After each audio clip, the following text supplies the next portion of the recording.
the last time, because from now on, the Final Four will be in domed arenas that see anywhere from 30 to 60,000 people.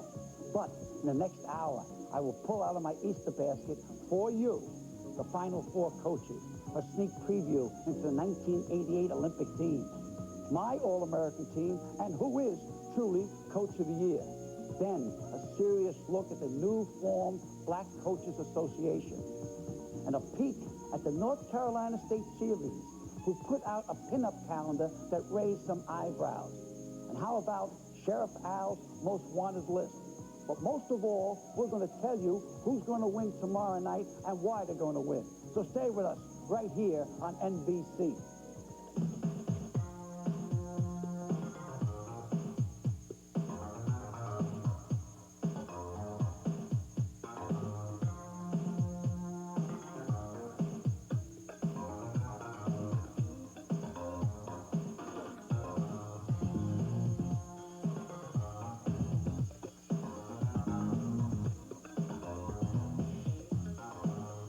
McQuire's Championship Special is brought to you by Stroh's and Stroh Light. Now you're talking good times, and Stroh's is spoken here.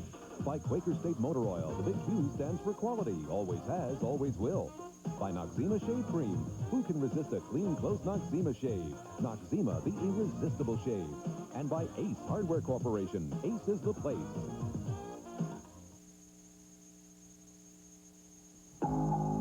We're not a company. But we'll give you a chance to work where there's always a challenge. We'll give you opportunities to learn, to develop. To perfect skills that you thought were beyond your reach. We'll help you build a career that can reward you for the rest of your life. We're not a company. We're your country. We're the Army. In Saturday's first game, Coach K's team lost their confidence in the first 5 minutes and couldn't come back. Turnovers absolutely killed them. And the Blue Devils had the worst shooting game of their season. Coach, I know it's kind of, again, heartbreak hotel, but you've got to be pleased with the season as a whole. Now, when you win the ACC championship and the Eastern Regional championship and get to the Final Four, if you're not proud of that, then you're crazy. And you're disappointed in the loss of a game, but you got to be proud of the season. What did you try to do with Manny? We tried to stay between he and the ball when he was in the low post. And when he went to the high post, we tried to stay between he and the bucket. And then we tried to pressure the basketball really hard so that they couldn't see him all the time. And overall, I didn't think we did a bad job on Manning. I thought we lost track of Newton. What did you say at halftime? We reminded him of the game that we played before in Lawrence, where we were down and came back. And I told him, for 20 minutes, we have yet to play like Duke. And we're only 11 points down, and we ended the half on an up note. You know, we scored on the last possession. Just start being Duke. Please be Duke for 20 minutes. And if we are, we're going to win the ball game. We were only Duke for 16 minutes in the second half. I think that you got a good chance at getting to the Kingdom in the Final Four in Seattle next year. Well, thanks, Al. We have a good team, and we want to just be in a position to be competitive. And for the last 5 years, we've been competitive for championships. And as long as we're there, every once in a while, you're going to win one. You're going to win an ACC, an Eastern Regional, maybe you win a national championship sometime. All year long, the Wildcats lived by the three-point shot. Last night, they died by it. Also had problems protecting the ball, especially in crunch time. Coach, I first want to sincerely say congratulations on bringing West Coast basketball back, at least in the eyes and image of the rest of the country. Well, thank you, Al. It's as I indicated, I really don't think it's quite fair for people to say, well, this area or that area or the other area. I really think that people should judge teams rather than categorizing people. I think we've had an outstanding basketball team and a great group of kids, and we've had a lot of fun. Luke, did the Sooners do anything that surprised you? Yeah, the half-court zone pressure, they extended out on our people, and you know, we got the ball up to the high post where we want, and the only thing then I didn't think we executed early as well as we should have against that. I didn't think we got it turned, squared up. We should have gone down deep or try to hit Sean Elliott going backdoor. We were a little bit tentative, I thought, there, and it was a great move on Billy's part because it did knock us off stride for a while. I want to thank you for me and for the whole world of round ball, hoops, and nets, especially for upgrading the sport. Well, thanks, Al. That's the nicest compliment anyone could give me.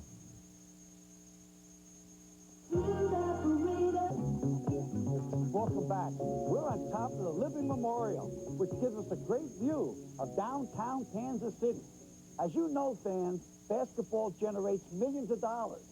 And when one very visible group at North Carolina State needed to raise funds, they came up with an idea that really took off every month out of the year. Oh, go, go, go, oh, go, go.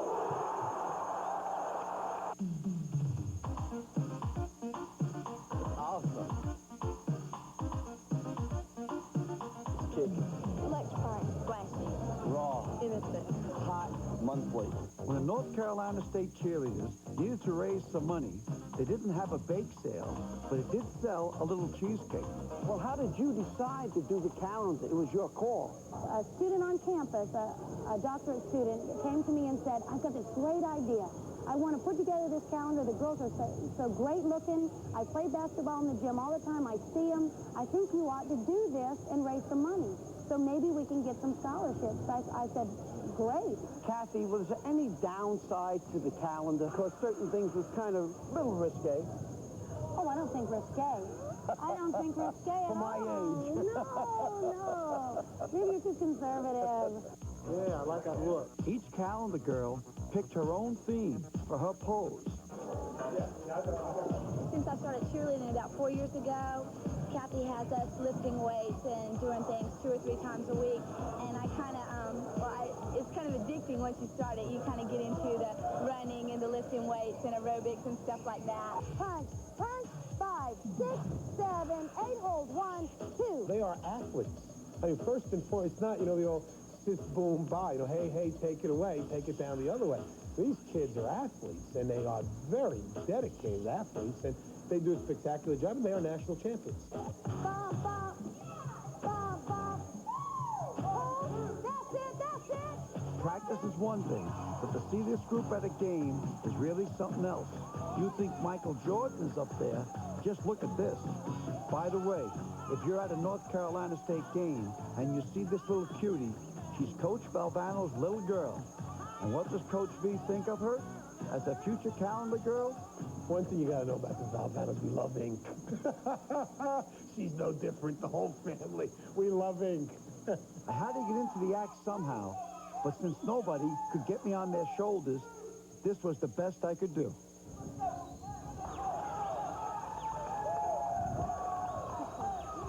Thanks, ladies. You're truly a super squad.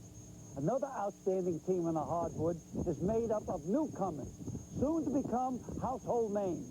My freshmen of influence. Dennis Scott from the Georgia Tech Yellow Jackets, a 6'7" forward.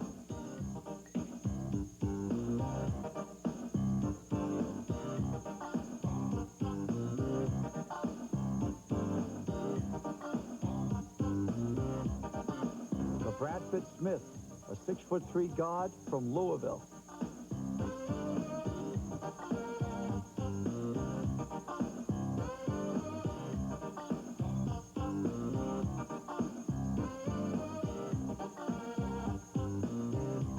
Livingston Chapman, a Gator from Florida, a 6'8" forward.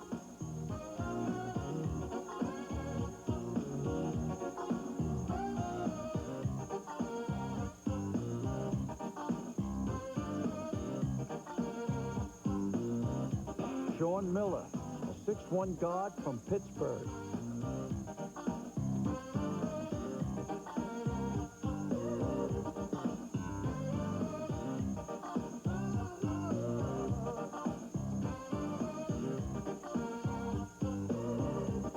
Mark Macon, the most promising freshman in the country, a 6'5" guard at Temple.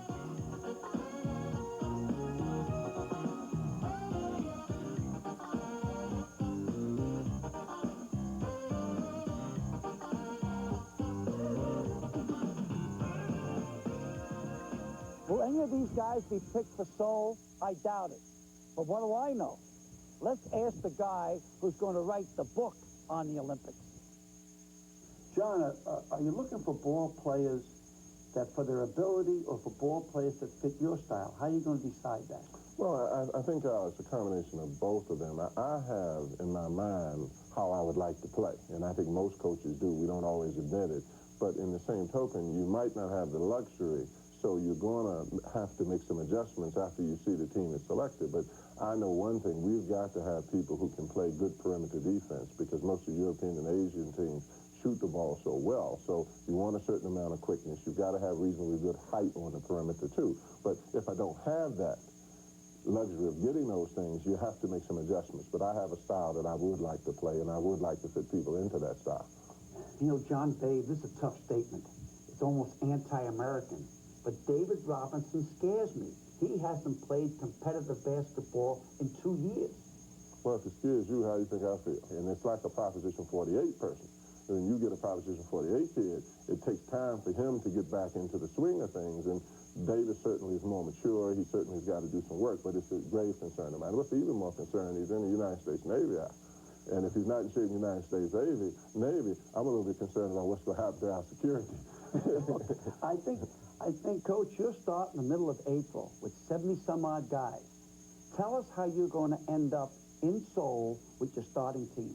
Well, the first thing that happens is about a couple of weeks ago, everybody was supposed to have gotten their application in to say that they were available, that they wanted to play, and they got them to the 4 regional selection committee people. And then after that, our 70-some kids come to Colorado Springs that are selected by the selection committee. That selection committee has to meet and select those people. And then from those 70-some people, we have an opportunity to cut the team down to 20.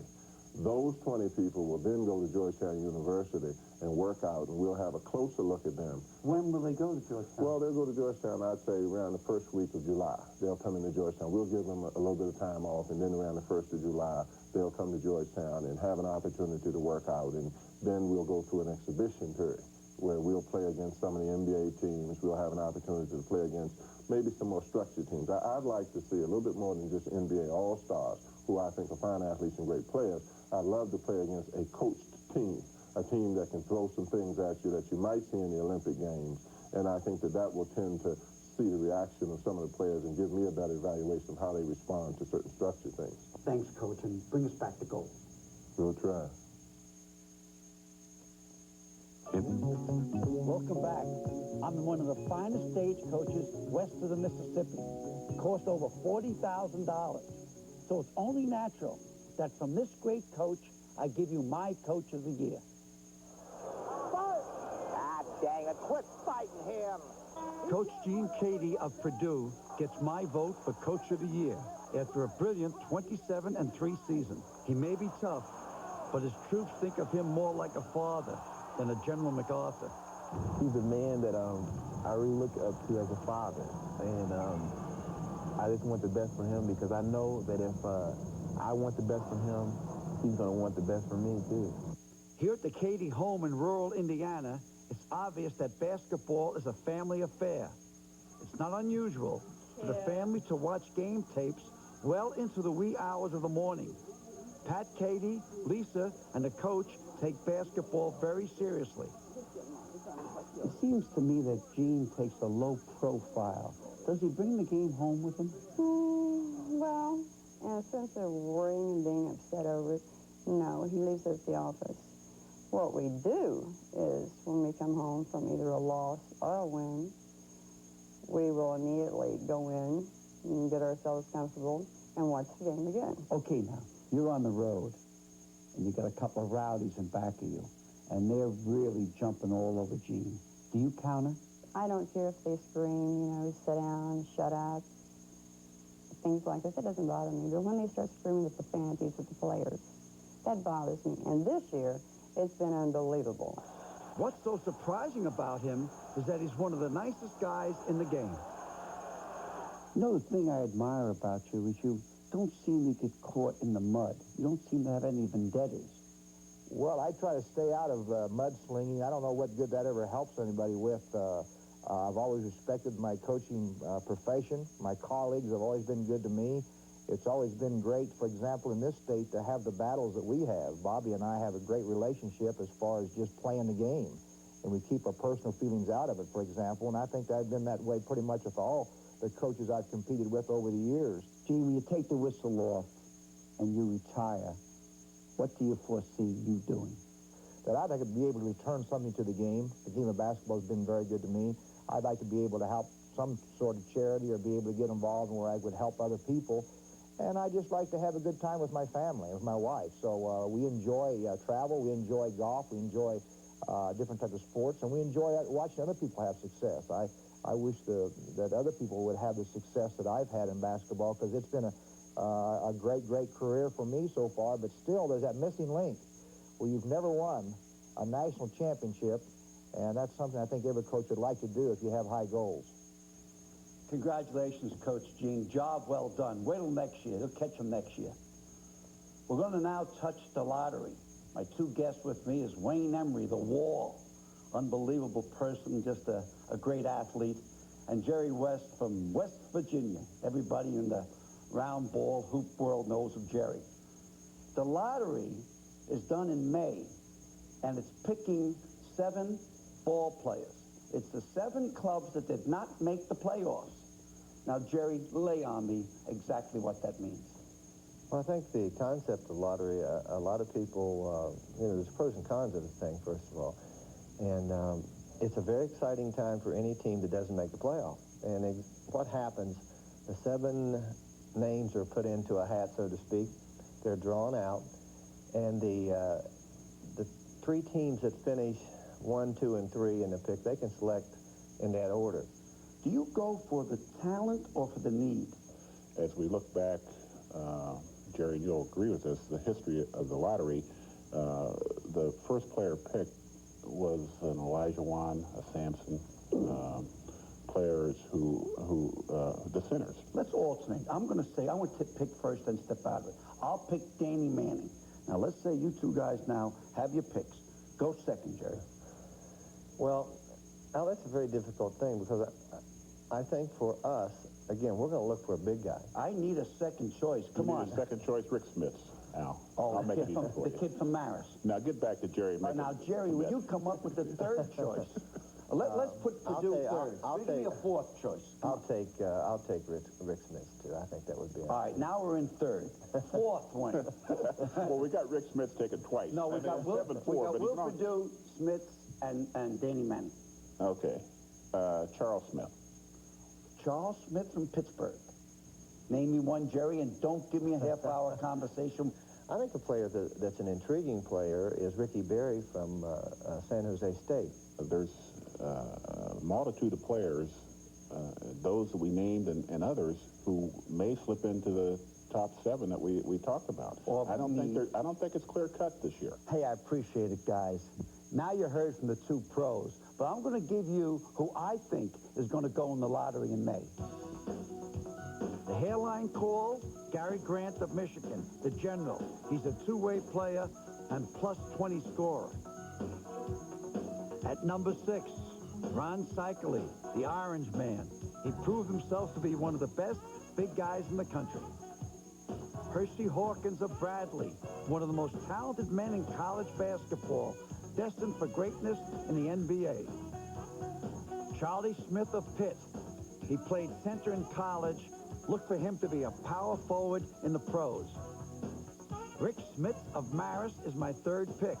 He's from a school that didn't get much ink, but he'll get plenty once he hits the big time. Will Purdue, Commodores from Vanderbilt, my number 2 pick, a 7-footer, one of the most improved players in the country.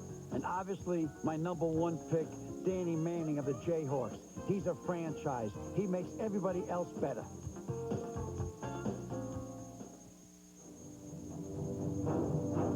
I'm looking for some tough hombres that have struck terror in the hearts of coaches from the Wild West to the city streets of the Big East. These guys are gunslingers, thieves, cutthroats. They're on my most wanted list.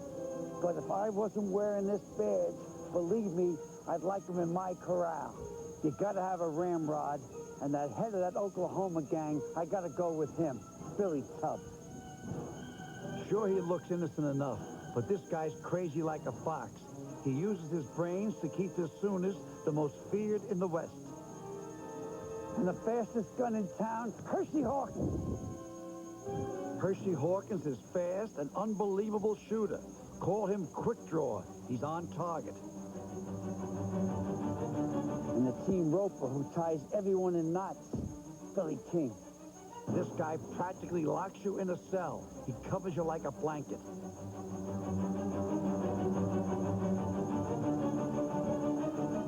The hangman, Jerome Lane, with unbelievable hang time. Man, can this guy hang up there. He's in nosebleed land when he goes up. And when he comes down, he usually brings something down with him. Have gun, will travel. Sean Paladin Elliott.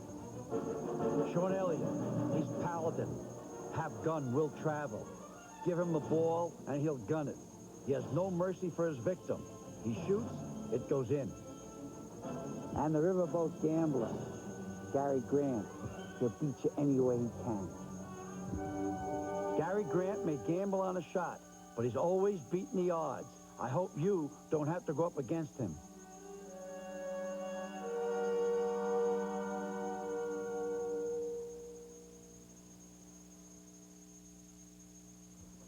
Face to face.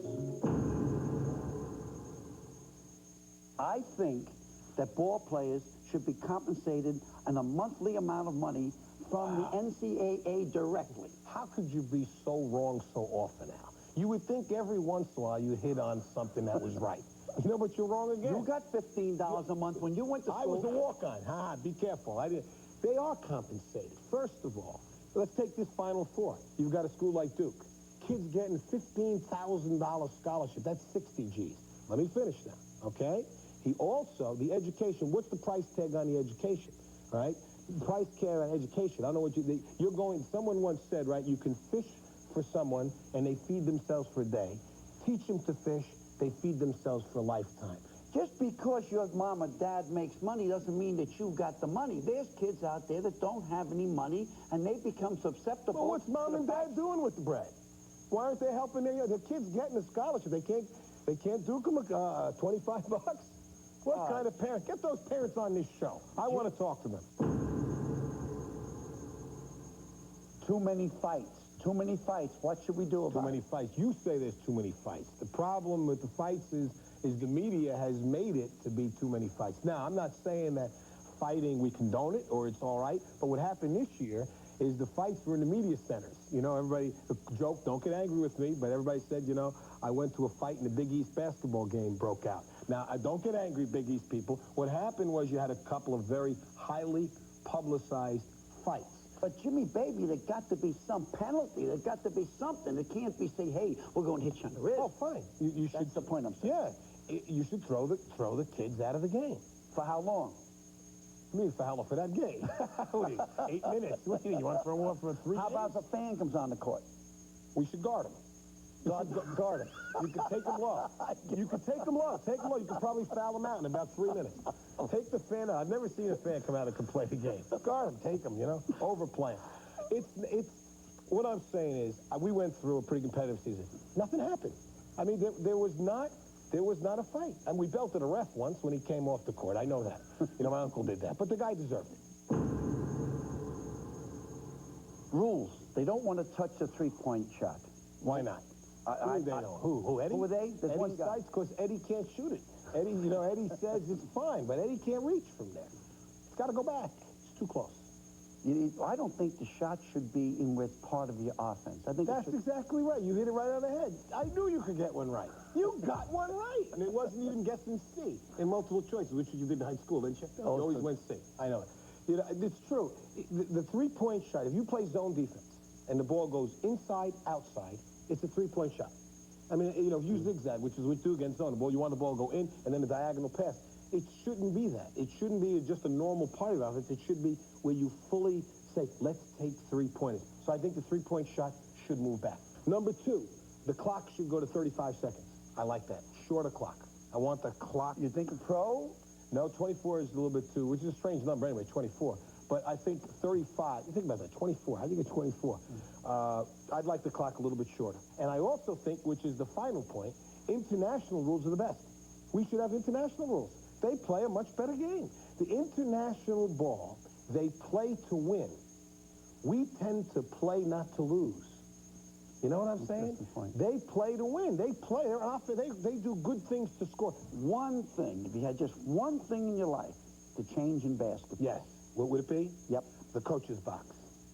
I'd like to be able to sometimes when I'm the coach's box now is where the coach can't step outside. And I'm not trying to attack an official or something, but sometimes with the intensity of the games today. I never played with the coach's box. The coach in it. Yeah, I don't like that. I'd like to change that. I often wondered if you had to go to the bathroom, what would happen? Well, it's a 6-point technical foul. You better hold it in, Al. You have to hold it in. That's coach's rule number 2. I thought you knew that. It's just the way they are. Okay, Jimmy V, you win. I surrender. I had enough of you. Thank you. There'll be no argument about my All-American team. J.R. Reed, a Tar Heel. He's 6'10" and still only a sophomore. I can't wait to see him playing down on the blocks in Seoul.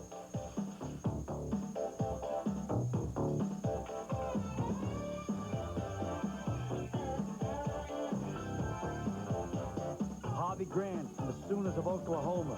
He's a close call for an All-American, but I like him. At 6'9" senior, 17 points a game and 10 boards. Look for him to follow in the footsteps of his brother, Horace, who's already in the NBA.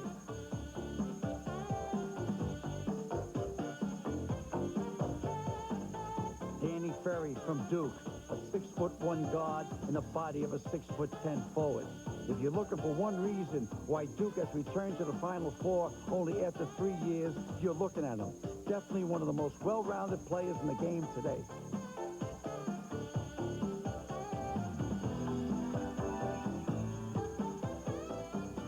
Ronnie Cycling, a 6'10" senior from Syracuse. He was born in Athens and grew up in Beirut. He can speak 6 languages, but on the basketball court, he can speak 12 languages. He's still improving, and he's outstanding in the prime time of a game. The MVP of MVPs for the 1988 season, Danny Manning.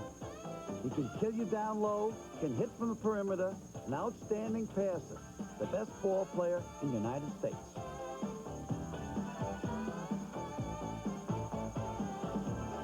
My 4 years at the University of Kansas have been great, you know, not only on the court, but also off the court. On the court, I've been able to go to the Final Four. I played in Allen Fieldhouse for 4 years and only lost 3 games. And I played for a great coach in Coach Brown. Off the court, I've met some people that I think I will cherish a friendship for life, and gone to a great academic institution. Those guys are going to get an awful lot of ink and most likely a lot of scratch. But here's another group of talented ball players, my women's All-American team. Bridget Gordon, a 6-foot junior from Tennessee. Donna Holt, University of Virginia, senior at 5'5". We got a Hawkeye here in Michelle Edwards, a senior. Vicky Orr, a Lady Tiger from Auburn, at 6'2" and still only a junior. And my pick for the Female Player of the Year, Sue Wicks, a senior from Rutgers, at 6'2". She can hit from the baseline or the perimeter. Good off the boards and can motor up and down.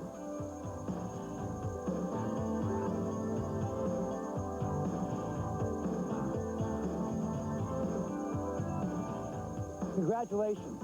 Now bring back the gold from Seoul. Stay with us and take a trip with me down memory lane. We'll look at 50 years of Final Four history when we come back. A lot of talk about blacks in sports this past year. But if you think it's bad in the pros, these stats illustrate that it's even worse on the college level. The newly formed Black Coaches Association is trying to do something about it. There exists a resource of experience and talent at the collegiate level. Ray Martin is a graduate of Notre Dame and an assistant coach at the Wolfpack at North Carolina State. All we want is let people know that there's a bunch of assistant coaches, football, basketball, that are capable. They paid their dues. They're ready to go to the next level. They're ready to go, as you would say, uptown. Rudy Washington has been an assistant coach for 11 years. Presently, he's at Iowa. Wade Houston has been an assistant at Louisville for 12 years. He, Rudy, and Ray are the founding members of the Black Coaches Association. Rudy, how did the idea start? Did this flow from the exposure of the Greek and so on? No. We actually put it together in August of last summer. All the black assistants were at the Nike camp in Princeton, got together and said, listen, we need to address some concerns. So we got together in Las Vegas, invited a couple of speakers, and had them come in and talk to us about images as it relates to blacks in sports, because we were concerned about why we weren't getting more jobs. What mushroomed from that meeting of 30 or 40 coaches was the Black Coaches Association. So actually, it just started in August of last year. Wade, do you feel that there's pressure on you people because of this? Because obviously you want your own head coaching jobs. Well, I don't think there's any undue pressure. I think that we all have some concerns, as Rudy said, and we're hoping that we can just get viable interviews. We're not saying that we're dictating who people should hire, but we want to be in a position to get interviews, and hopefully through our experiences and some of the things that we've accomplished as assistant coaches, we'll be in position to get some of those interviews. Do you feel that you just haven't been getting your share of interviews, or the interviews that may be like a sham? Well, no, we know we haven't been getting our share. That's pretty doggone obvious. But, what we wanted to do is raise the consciousness of the people that are making the decisions. And, we weren't taking an adversarial role to anybody, but I think through education, through media outlets, through different programs and different things like that, we can make the public aware of the problem, and in particular athletic directors and chancellors. And I think through the education, they understand what's going on and then try to correct the problem. Where do you think you're going from here? We're hoping that this has long-range effects on people that are coming behind us, the young men that are on our campuses today. And we're concerned with the hirings and the education of black coaches to be good coaches. Clinics, seminars. We're having a seminar this summer. It will address resume writing, speaking, networking, those things. So we just don't want to put a young man in a job, but we also want to educate him so that he can do the best possible job. Our concern is to make sure that blacks have a chance, and that's what it's all about. Rudy, thanks a lot. And Wade, I owe you, buddy, and good luck with the association. I am downtown Kansas City at the Final Four's 50th anniversary exhibit. Where it all started was in 1939. The University of Oregon Ducks took a train to play a championship game against Ohio State. They won 46-33, and on to the 40s. In 1947, a small Catholic school won, called Holy Cross. A freshman on that team who only scored 2 points? You're right, Bob Cousy. But the 40s belong to the Barons, Coach Rupp, the Wildcats of Kentucky, with back-to-back championships in 1948 and 49. The fabulous 50s was the decade of the players. Chamberlain, Baylor, West, Russell, Oscar Robinson, inch for inch, pound for pound, maybe the best ball player ever. 1952, Kansas beat St. John's. There's a sub that did not get into the game. You're right, Dean Smith. And 55-56, back-to-back championships for San Francisco, Russell and Casey Jones. And then the best game ever played in the NCAA was in 1957, North Carolina against Kansas, a triple overtime, won by North Carolina. Coach was Frank McQuire. No relation, I just played for him at St. John's. And into the psychedelic 60s. Out of the gate, Ohio State won, MVP, Jerry Lucas. A sub on that team that took one shot and didn't score, Coach Bobby Knight. 61-62, Cincinnati won back-to-back championships. Then all of a sudden, the Wizard of Westwood, Coach John Wooden, and UCLA won 5 of the next 6 championships. In there, Lou Alcindor won 3 straight MVPs. Now remember, a freshman didn't play during those days. And to end it, you can't forget Senator Bill Bradley from Princeton, who scored 58 points in a consolation game. And how quickly we move into the 70s, and Coach Wooden continued his run, won 5 of the next 6 championships, with Bill Walton winning 2 MVPs. The only interruption was in 1974, when the Wolfpack of North Carolina State beat me, not UCLA. 76, maybe the best team ever. They were undefeated. The last undefeated team had 32-0, Bobby Knight's Indiana club. In 77, I cried on the bench, along with Butch Lee and Bo Ellis. 79, the most watched TV game in the history of hoops, in the history of nets, where Magic from Michigan State took on the Birdman. Magic was the MVP. And already it's the 80s, and the Final Four is on the same level as the Super Bowl and the World Series. But the 80s became the decade of the coaches. It started with Louisville and Denny Crum and the MVP Griffin. And Bobby Knight, who will ever forget the MVP Isaiah Thomas, only a sophomore. Then down in New Orleans for North Carolina, when Michael Jordan hit that shot that was heard around the world, which took the monkey off Dean Smith's back. 83, Coach Jimmy V for the Wolfpack, running around the court, trying to find someone to hug. And on to Georgetown and the Towel and Coach Thompson and Patrick Ewing hugging each other. Then 85, the Cinderella of Cinderellas, Villanova and Rolly Massimino. Then back in 86 to Louisville and the MVP, only a freshman, Ellison. Then in 87, Indiana, Keith Smart hitting a shot at the wire, which gives Coach Knight his hat trick. Stick around, and I'll tell you who's going to win tomorrow night in prime time. And they traveled in very comfortable shoes. I think I'll get a pair.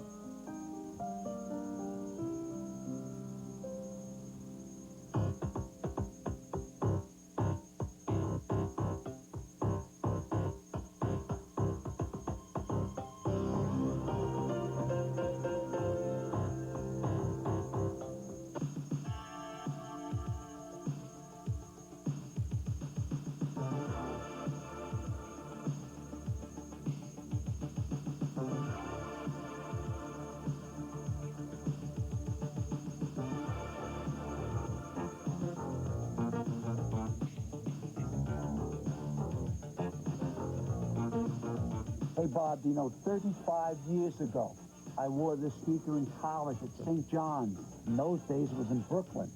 The Chuck Taylor Converse canvas shoe. Suppose I come into you today and said, hey, I want to wear one of the Final Four team shoes. What do you say? Well, first I'll find out which team you're rooting for. Well, let me say I'm with the host team, the Jayhawks. Okay, well, we'll hand you the Nike Air Assault. And how much? $69.99. Suppose I'm an alumni. We might cut a deal. Suppose I'm Larry Brown. You'll really cut a deal, huh? Just might. All right, show me what Oklahoma's going to wear. Well, we'll show you the Converse Cons. Oh, this is Billy Tubbs' favorite then, Yes, huh? it is. These are the ones that make them run up and down? They never stop. Do you think they'll score 100 points? Sure. Okay, let's say I'm Coach K from the Blue Devils. Well, we go for the Adidas. Adidas. And this is what Danny Ferry can throw those passes and hit them outside and inside. And how much? $54.99. Hey, Bob, I just come in from out of the desert. I'm with Arizona, the miracle of the desert. And I want to wear a pair of Arizona shoes, Lute Olson shoes. What do you give me? Nike Air Force. Air Force? How much? $74.99. Hey, you're moving the numbers up on me. You must want them to lose. Mars Blackman here again. You know, nobody in the world can cover my main man, Michael Jordan. It's estimated that the athletic shoe companies spend $170 million a year on advertising.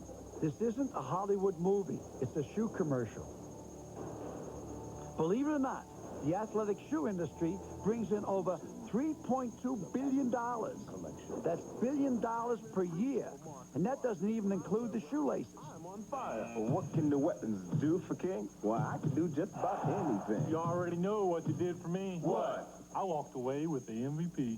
Hey, you superstars, outstanding. I know you make mega bucks.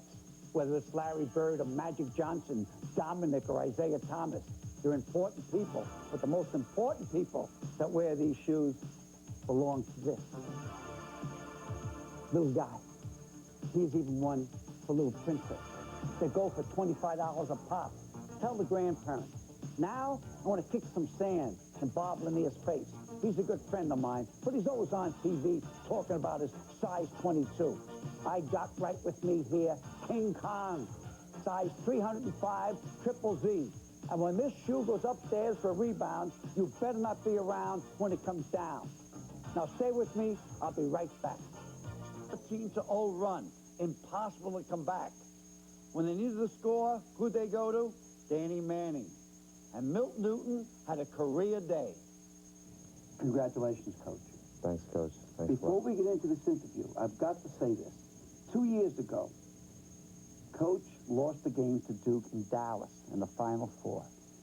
Archie Marshall went down, was out for the season, couldn't play anymore for 2 years, and it was a close game.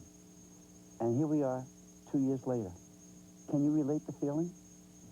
Yeah, I can. That was devastating. You know, I didn't know the extent of Archie's injury, but I knew he was hurt. But the disappointment was incredible, and you know, it was difficult. But this walk was easy. Do you feel, Coach, is there any advantage do you feel in playing at Kansas City? Oh, definitely. There's no doubt. Even if I didn't, I'd tell everybody there's a tremendous advantage. But we had a great reception. You know, the first practice, there were 18,000 people in that place, all Jayhawk fans. I think we had a tremendous emotional advantage. People, it wasn't a typical Final Four crowd, Coach. I think there were a lot of people rooting for Kansas. Everybody in the known free world knows about Danny Manning. Tell me about Newton. Well, I never played him, Coach. You know, he always played behind Archie or Calvin Thompson or Ronnie Kellogg. He had some deficiencies, I thought. You know, I didn't think he was a great ball handler or passer. I didn't think he was a great defender. But he never stopped working. And then when Archie got hurt, we inserted him, and he had a phenomenal game against Missouri, and it's been just a steady improvement. I never believed he'd be this relaxed to start the game. He was the difference. What do you got to do to beat Oklahoma? You know each other. You're both in the same conference. We've got to handle their press. They create so many scoring opportunities off their press. And they're going to score on their half court, but if they get easy hoops, that's a problem. And we got to keep our big people out of foul trouble. They shoot quickly, but when they have to post the ball up, they go to Grant and Stacey King, and they can create foul trouble for you. And we don't have a deep bench inside, and that's really a problem. Thanks, Coach. I'm very happy for you. No, I appreciate that, Coach. In the nightcap, Grant and King were unstoppable down on the blocks. And the world found out that Billy Tubbs can coach defense. Bill, I don't know if you realized, but they called off spring football practice, so you finally arrived. Yeah, they did that. Well, that's because Barry wanted to come up and see the games, and it looks bad when they're having spring training and a coach isn't there. How about against Kansas? You played them twice. You beat them by 8 points each time. What is your greatest fear? I have no fear. I mean, outside of having no fear, what is your greatest concern? Well, our greatest concern is always go out and play our game. We really... You don't think of Manning? No. You don't think of Newton? No. And we don't think of Elliott. We don't think of Chivas or any of them. We just go out and play against that scoreboard up there. It's who's ahead that we're interested in. You're not going to shut down a guy like Manning, and you might slow him down, but you're not going to shut him down, but maybe you can shut the other people down. 1 hour to practice tomorrow. Only 1 hour. Now, what are you going to work on? We're just going to go out and shoot some and run through some things. We played them twice, and our game plan doesn't change from game to game. We know what we're going to do. See, we're always concerned with Oklahoma, what we're doing, and we won't change for other teams. And that's nice because we're familiar with the team. So is Kansas. We know how to play each other. So we'll spend more time in mental preparation than we will physical preparation. I'm real happy for you, Billy.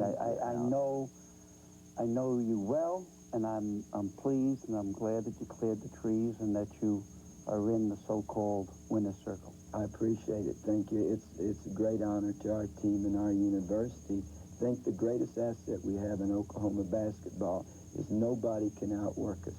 We'll spend more time involved in the game than anybody in America. Can anybody out-trick you? No, because we're not smart enough. Now we're down to the big two of the big